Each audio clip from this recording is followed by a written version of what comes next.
छत्तीसगढ़ विधानसभा के बजट सत्र के तीसरे दिन खारून नदी में गंदा पानी मिलने का मुद्दा जोरदार तरीके से उठा। भाजपा विधायक राजेश मूणत ने प्रश्नकाल के दौरान एसटीपी सीवेज ट्रीटमेंट प्लांट की कार्यप्रणाली पर सवाल उठाते हुए कहा कि नालों का गंदा पानी शोधन के बजाय सीधे नदी में मिल रहा है। उन्होंने कहा कि खारून नदी रायपुर शहर के पेयजल का प्रमुख स्रोत है, ऐसे में पानी की गुणवत्ता से समझौता नहीं किया जा सकता। मूणत ने आरोप लगाया कि पिछले 3 महीनों से वे स्वयं निरीक्षण कर रहे हैं और स्थिति चिंताजनक है। उन्होंने सरकार से ठोस और त्वरित कार्रवाई की मांग की। इस पर डिप्टी सीएम अरुण साहब ने बताया कि मामले की जांच के लिए समिति गठित की गई है और रिपोर्ट आने के बाद आवश्यक कार्रवाई की जाएगी। विपक्ष ने आश्वासन के बावजूद पारदर्शी और तत्काल कदम उठाने की मांग दोहराई।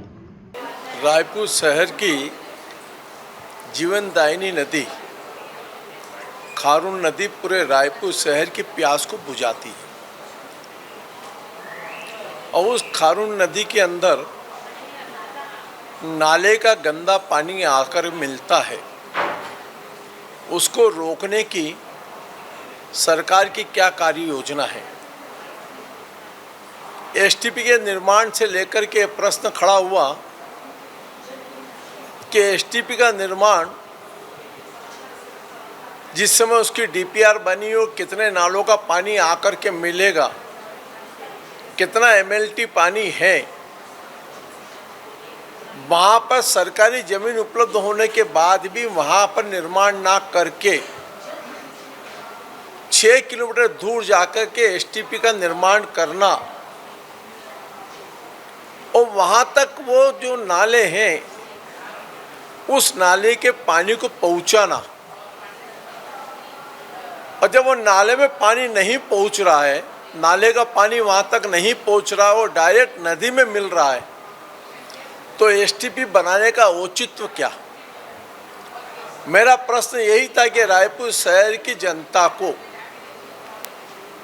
जो गंदा पानी जा रहा है उसको सुव्यवस्थित करने की सरकार की क्या योजना है? समय का अभाव था। माननीय मंत्री जी ने कहा है कि एक टीम बनी है, वो परीक्षण करने के बाद में उस पर काम करेगी। सबसे बड़ी चिंता का विषय यही है कि राजधानी में इस प्रकार की एसटीपी का निर्माण करने के बाद में भी अधिकारियों द्वारा अनदेखा किया जाना और राजधानी के अंदर पूरे माननीय मुख्यमंत्री से लेके मंत्री से लेके विधायक, सांसद, सीएस, कलेक्टर सब यहीं रहते हैं और उस शहर के अंदर अगर गंदा पानी सप्लाई हो रहा है तो ये चिंता का विषय है। और सरकार के संज्ञान में एक बात को इसलिए लाना था कि समय कम था, फिर भी इंदौर में गंदे पानी को लेकर के भागीरथपुरा के अंदर बहुत बड़ी एक घटना घट चुकी है और पहले यहाँ पर भी छत्तीसगढ़ में डीडी नगर में पीलिया का प्रकोप फैल चुका है। इसलिए सरकार के ध्यान में लाकर के इस व्यवस्था को सुनिश्चित करें, यह प्रश्न का मूल उद्देश्य यही था। चाहते क्या है आपकी, कैसा होना चाहिए? शहर के गंदे पानी की निकासी सुनिश्चित हो, एसटीपी के अंदर शुद्ध पानी होने के बाद उसके छोड़ने की योजना सुनिश्चित हो और एसटीपी का जो पानी है रिसाइकलिंग होने के बाद में उसका सदुपयोग कैसे हो, उसकी कार्य योजना नगर निगम या नगरीय प्रशासन विभाग को बनाना चाहिए ताकि यह गंदा पानी उसका सदुपयोग भी हो जाए और शहर को शुद्ध ट्रीटमेंट पानी मिले। यह मूल उद्देश्य यही था। खारून नदी में एसटीपी का निर्माण हुआ है और वह पूरी क्षमता से काम कर रहा है, पर बीच बीच में प्लास्टिक के सॉलिड वेस्ट आ जाने के कारण ओवरफ्लो होता है और ओवरफ्लो का पानी खारून नदी में जाता है। जैसे ही ये विषय संज्ञान में आया, मुख्य अभियंता की अध्यक्षता में एक कमेटी हमने बनाई और कमेटी को जांच करने भेजा। जांच करने के बाद समिति ने नगर निगम रायपुर को पत्र लिखकर प्रस्ताव प्रस्तुत करने के लिए कहा है जो नाला है उसके सीमांकन की आवश्यकता है, सीमांकन के लिए निर्देशित किया है और निश्चित रूप से लगातार हम एसटीपी का निर्माण कर रहे हैं ताकि गंदा पानी नालों में ना जाए, उसको ट्रीट कर उपयोग किया जाए।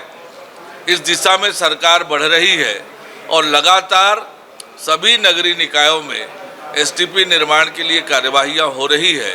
खारून नदी में जो सीवरेज ट्रीटमेंट प्लांट लगा है और जो खारून नदी में पानी जाता है उसे रोकने के लिए भी कार्यवाहियां प्रारंभ कर दी है और शीघ्र उसका निराकरण होगा।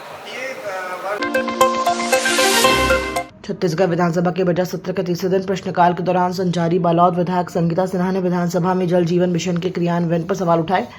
उन्होंने कहा कि मंत्री के जवाब में 111 गांवों को पूर्ण बताया गया जबकि जमीनी स्थिति अलग है। विधायक के मुताबिक कई गांवों में पानी टंकियां लीकेज है, पाइपलाइन उखड़ी अधूरी है और कई स्थानों पर नल तक नहीं लगे हैं। ऐसे में पूर्ण की परिभाषा स्पष्ट की जानी चाहिए क्योंकि कागजी दावों और वास्तविकता में अंतर है। उन्होंने ये भी कहा कि गांवों में काम 85% होने के बावजूद भुगतान न मिलने से ठप है। संगीता सिन्हा ने सरकार से स्पष्ट जवाब और ठोस कार्रवाई की मांग की है ताकि ग्रामीणों को योजना का वास्तविक लाभ मिल सके।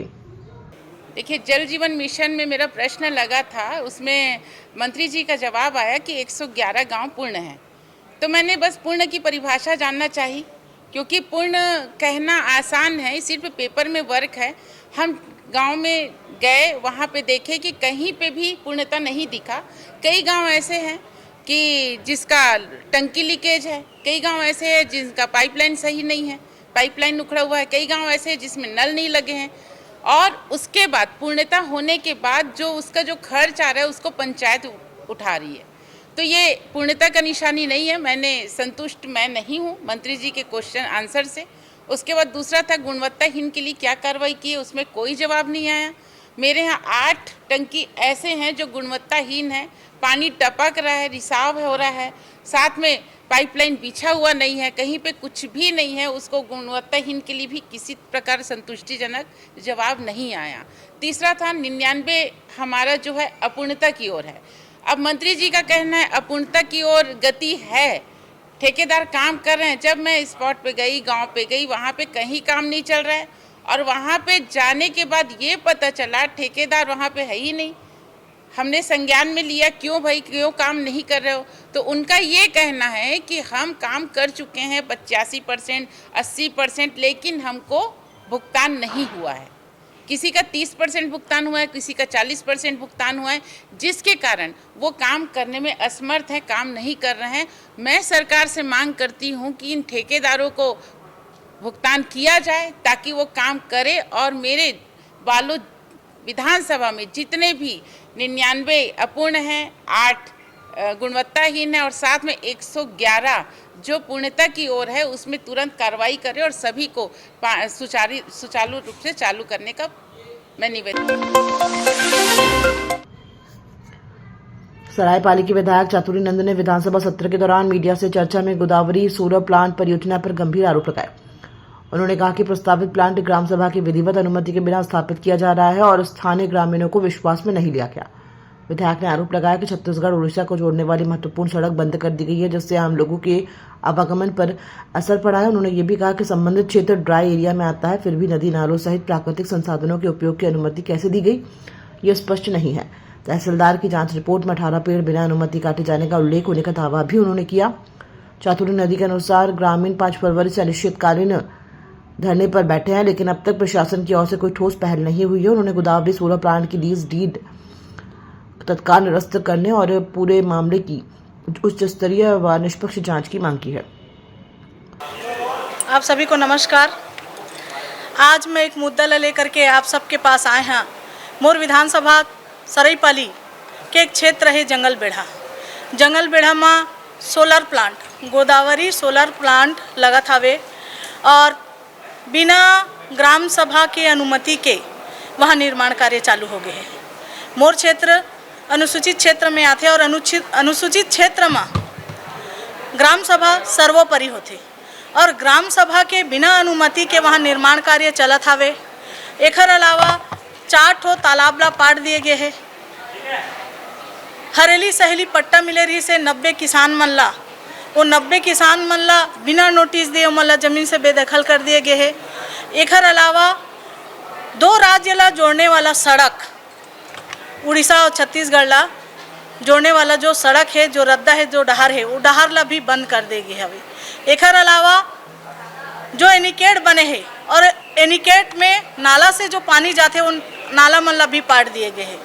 संगवारी हो, मैं ये बताना चाहा था कि जंगल बेढ़ा जो गांव है वो ड्राई एरिया के अंतर्गत आते, और ड्राई एरिया के अंतर्गत आने वाला एक गांव में अगर तालाब ला पाट दिए जाते, एनिकेट ला पाट दिए जाते, नाला नदी नाला ला बंद कर दिए जाते, तो वहाँ पानी की व्यवस्था कैसे हुई? खुला जल संरक्षण के उल्लंघन हुआ थे। मैं और भी बताना चाहा था कि वहाँ आम जो रास्ता है, 3 जगह आम रास्ता है, जगल बेढ़ाले कुल्लू डूड़ा, जगल बेढ़ाले भूथिया और जगल बेढ़ाले पझरापाली, ये रास्ता ला भी कवर कर दिए गए हवे और बिना अनुमति के पेड़ के कटाई होए हवे। एकर जांच भी होइस और जांच में तहसीलदार साहब घलो ये लिखे है कि बिना अनुमति के 18 पेड़ काटे गए हवे और कलेक्टर महोदय के जो आदेश क्रमांक है और जो लीज डीड होए है, ओकर कंडिका 9 में ये साफ स्पष्ट तौर पे लिखा गया है कि अगर बिना अनुमति के पेड़ काटे जाते तो लीज डीज जो है निरस्त हो जाए।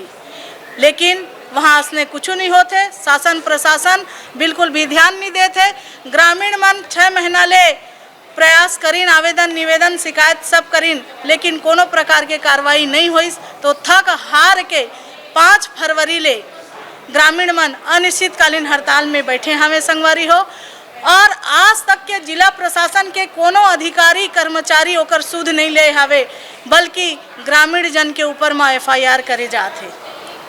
मैं मांग करत हूँ कि ये जो गोदावरी पावर प्लांट है का लीज डीजला निरस्त करे जाए आप सबके माध्यम से। जय जोहार, जय छत्तीसगढ़।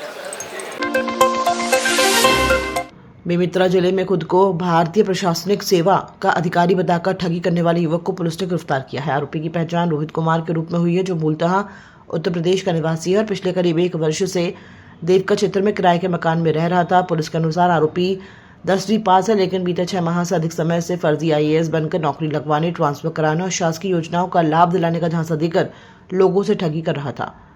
अब तक 3 लोगों से 2,62,500 रुपये ठगने की पुष्टि हुई है। मामले की गंभीरता को देखते हुए पुलिस अधीक्षक रामकृष्ण साहू के निर्देशन में टीम गठित कर कार्रवाई की गई। देवका थाना पुलिस ने आरोपी को गिरफ्तार कर पूछताछ शुरू कर दी है। पुलिस ये भी जांच कर रही है कि ठगी में और कौन लोग शामिल हैं और अन्य पीड़ितों की संख्या कितनी है।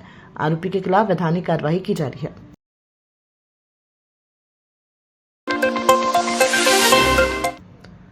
छत्तीसगढ़ विधानसभा के बजट सत्र के 30 दिन ध्यानाकर्षण प्रस्ताव के तहत प्रदेश में नशीली पदार्थों की अवैध बिक्री का मुद्दा जोरदार ढंग से उठा। भाजपा विधायक अजय चंद्राकर और धर्मलाल कौशिक ने बढ़ते नशे पर चिंता जताते हुए प्रशासन को विफल बताया।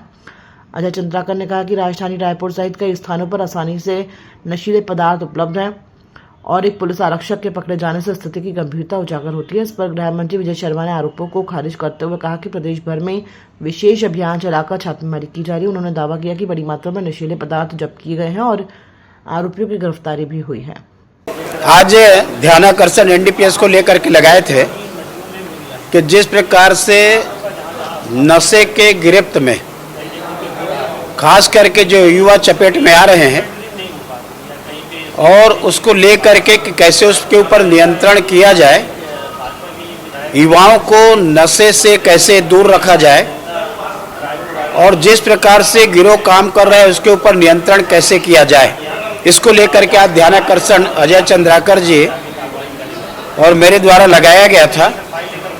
हमारे उप मुख्यमंत्री विजय शर्मा जी के द्वारा उसमें जो जवाब दिया गया है, लेकिन मुख्य बात यही है कि छत्तीसगढ़ खुशहाली की दिशा में है, आर्थिक रूप से हम संपन्नता की ओर बढ़ रहे हैं।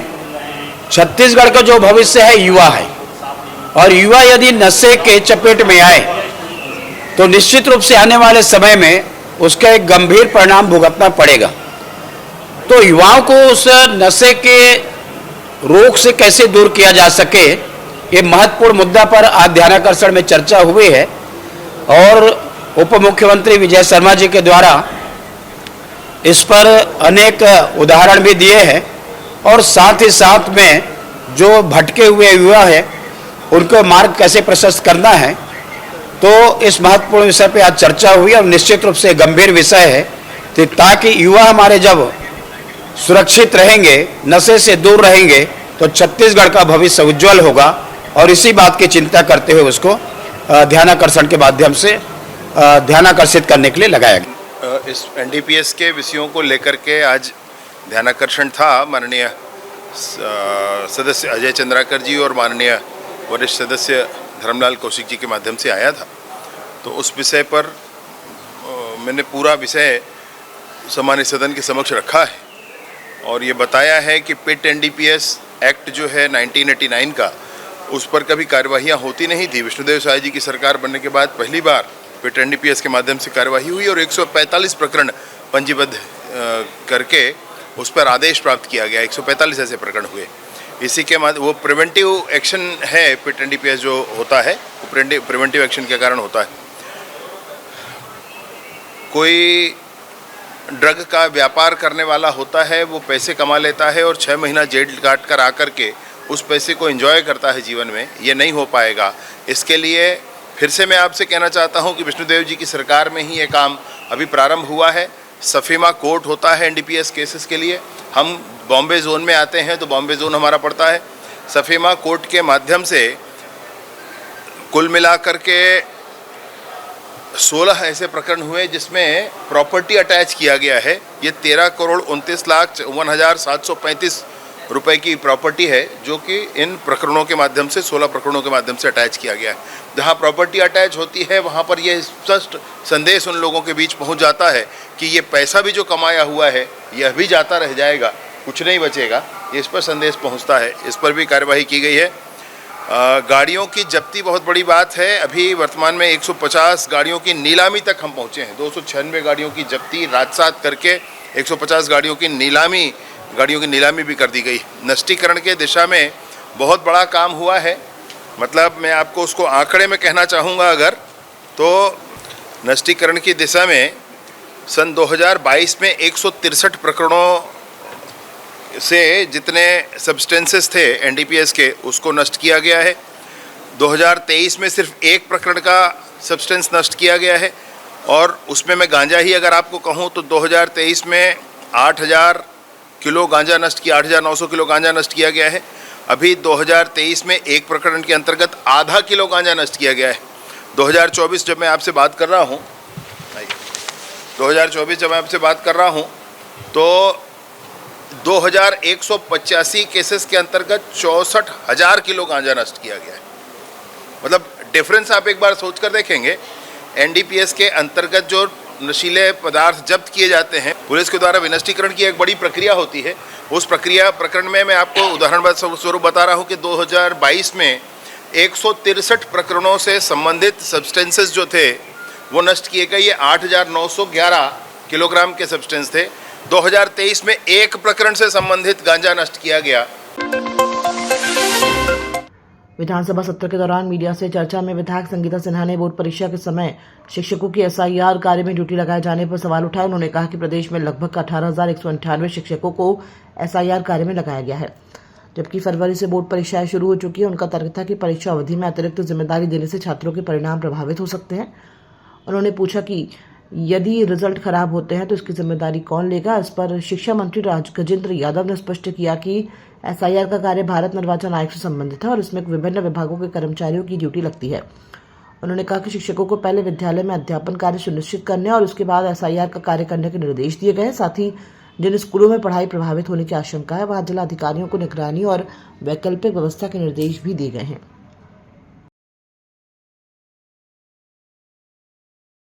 देखिए, आज जो एसआईआर में लगभग 18,198 टीचर का ड्यूटी लगा हुआ है, जिसके लिए हमने भी ये बात रखा कि टीचरों को इसमें एसआईआर में मत लगाइए ड्यूटी में। और ये हर शिक्षक का मांग था कि हमें ड्यूटी में न लगा जाए, क्योंकि इस बार बोर्ड की परीक्षा है। अभी फरवरी से बोर्ड परीक्षा एग्जाम चालू हुआ है। कहीं ना कहीं शिक्षा जो पढ़ाई प्रभावित होता है, सिलेबस छूट जाते हैं। और अब बोर्ड का एग्ज़ाम शुरू हो चुका है और अब अगर रिज़ल्ट खराब होता है तो इसकी जिम्मेदारी कौन लेगा?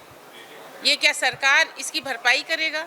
जबकि हमने मना करके रखा था कि शिक्षकों को SIR में ड्यूटी में न लगाया जाए। जब से SIR लगा है तब से हम लोगों ने आदेश जारी किया है कि जहाँ जहाँ जिन शिक्षकों की ड्यूटी SIR में लगे हैं उस परिसर में हाई स्कूल है, उनको मिडिल में अगर कई स्कूल है वहाँ प्राइमरी में अगर कोई टीचर SIR में है तो उनका कोर्स अगर कंप्लीट नहीं हो रहा है तो संबंधित स्कूल के जो और अन्य जो शिक्षक हैं वो उनका कोर्स जरूर कंप्लीट कराए, ऐसा निर्देश दिए गए हैं।